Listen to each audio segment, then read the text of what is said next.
पाकिस्तानी मारूफ अदाकार जोड़े की शादी शुरू। रस्म हिना की तस्वीर वायरल हो गईं।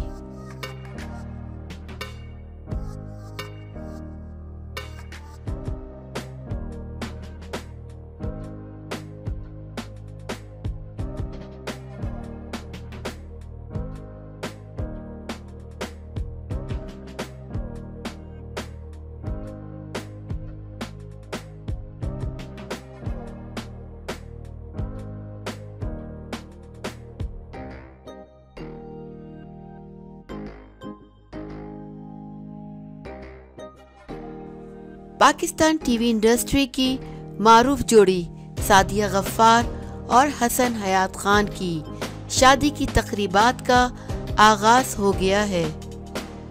समाजी राब्ते की वेबसाइट इंस्टाग्राम पर हसन हयात खान ने अपनी और सादिया गफ्फार की रस्म हिना की तस्वीर शेयर की, जिसमें दोनों एक साथ बैठे हैं और सादिया गफ्फार हसन को उपटन लगा रही हैं। अदाकारा सफेद रंग जबकि हसन हयात खान पीले रंग के कपड़े जेबतन किए हुए हैं। शोबिज़ इंडस्ट्री से ताल्लुक़ रखने वाले सितारों ने हसन हयात और सादिया गफ्फार की रस्म हिना में शिरकत की।